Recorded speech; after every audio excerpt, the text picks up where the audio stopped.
Hello, this is @teachsmith, and I've had a lot of questions from students and from others about how to revise English literature. Now, I'm hoping in this video to help you better revise English literature, but also perhaps to help you better revise your other subjects also. So, how do I revise English literature? Firstly, you need to structure your revision for all of your subjects, and I will be showing you some resources and some techniques that should help you. Secondly, complete the revision tasks set by your class teacher, either in class or as homework. Thirdly, you need to learn chunks of knowledge at a time. Please do not try to learn too much at once, okay? The methods I show you should be able to help with that, but the most important thing is not to learn too much in one chunk of revision, because you then need to retrieve that knowledge. Then point 5, you need to apply that knowledge. Finally, I want to move on to a little bit of challenge and extend. What do I mean? Basically, how do I improve as well as revising? How do I kind of get a little bit better perhaps? So the Pomodoro method. Firstly, you decide on the task that you want to complete, or the revision task you want to go over. You set the timer and you work for 25 minutes. When 25 minutes is up, make a little tick or a mark, and you take a short break, 3 to 5 minutes. You then repeat the process until you've done this 4 times. You then take a longer break. I had a year 11 student who was quite anxious last year, so I made her a revision timetable.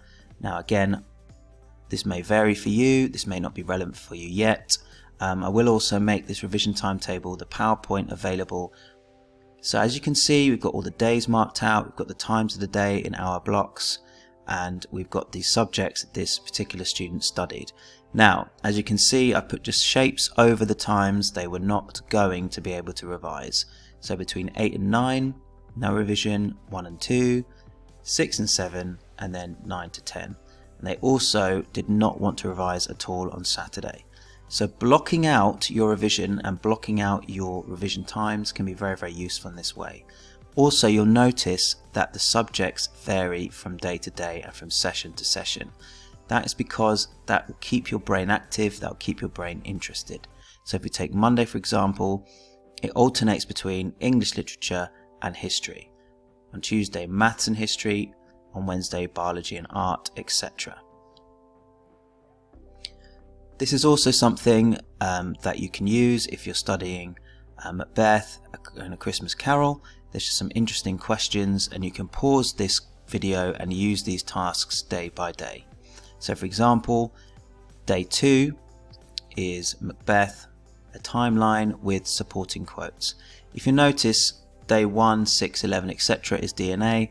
Now I don't do that with my school anymore. However, you could put in an inspector calls in there, for example, and make up your own tasks similar to the ones for Macbeth and A Christmas Carol. There's also some poetry ones there. Just a quick note to my classes, you will not be doing poetry in your November mocks.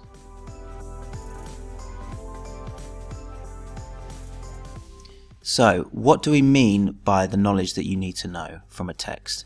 So the knowledge you need to know includes the themes of the text, what key techniques are used. For example, is it a lot of alliteration, pauses? For Macbeth, you need to know about soliloquy, iambic pentameter, for example, key words used, what's the effect on the reader or the audience, how are stage directions used in, for example, Macbeth and Inspector Calls. If you study other texts, that's fine, the same process applies. The structure of the text, the historical context and perhaps the literary context, what genre does it sit in, how does it compare to other texts in that genre, and then why did a writer write what he did? Why did he or she write the text, and why did he or she write that extract? So I'm just going to move now into a couple of different categories, I would say, of how to either learn knowledge or how to understand how to apply that knowledge. Okay, in terms of learning knowledge, I think Bitesize is perhaps a website that is not really used very much, or is not used enough, because I think for a long time it was very outdated, and then it was actually down for a while because they were redesigning it. But as you can see, if you just Google Bitesize and then English literature, GCSE Bitesize I should say, you can choose your exam specification and you can choose your topic, for example Macbeth, And then what's excellent is there is a revision, there are revision notes, there is a video, and then there is a short test in the end. Remember what I said about retrieving quickly after the revision, okay? Immediately do some retrieval, because that will help to keep that knowledge in your head. That will help you to learn it, essentially. Okay, so another website. Quizlet is excellent, okay? It's essentially online revision cards, or online flashcards as they're called sometimes. So again, I can search for Macbeth, for example. So King Duncan, what happens to King Duncan? King of Scotland, he's murdered. Now of course it's not perhaps the best one, but there are loads on there, and you can create an account and save your favourite sets and come back to them. Next of all, Gojimo. So Gojimo, again, it's another quizzing site. If you go to qualifications, GCSE, spectacles in this case, Act 1, and then there's a quiz on Act 1. So again, that's another good quizzing site. There's also Sporkle. I just looked up some Macbeth quizzes there. Seneca is another one, Seneca Learning. I'll put all of these links down in the description. Now, a bit of a plug here, I must admit, but it's not just my account. You can also follow teaching accounts on Instagram. Will, for example, include quotations, images, keywords, all that sort of thing. Now, how do you go about applying that knowledge? Now, we all know that Mr. Bruff is the original YouTuber for English. It's fantastic, but I just wanted to bring your attention to some other YouTubers that I think are excellent, that can add some variety and some other tools to your revision. So Stacy Rae is an excellent YouTuber. She will help you with both learning knowledge but also applying that knowledge, and she's also very good at what I call stretch and challenge, okay? Developing your responses, developing your ideas to a higher level. If you're a fan of my revision raps, please can I recommend Spitting Ink. His raps are excellent. He also raps about things like keywords. Marc Birch is perhaps one that many people haven't heard of. Again, very good on short videos, quick revision of key quotations.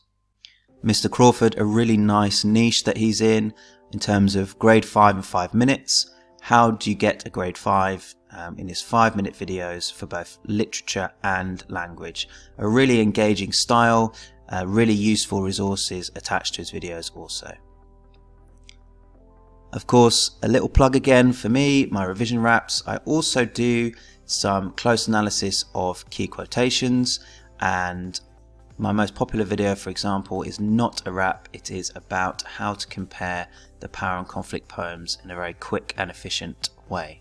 And of course, Mr. Bruff, absolutely superb, raps, quotations, explanations, essay plans, all kinds of things. Mrs. Whelan's English, using the visualizer, top-down view, so that live modeling that might be useful for you. So I hope this video has been useful. Remember, if we go back to the process of how to revise, structure your revision, complete revision tasks from your class teacher, learn small chunks of knowledge, try and retrieve it straight away, apply that knowledge through essay plans, practice paragraphs, full essays, and then challenge and extend with layers of meaning. And I will leave links in the end screen about what I mean about close analysis in the end description. If you've enjoyed this video or found it at all helpful, please like and subscribe just to get the message out there a little bit more. Thank you very much for watching.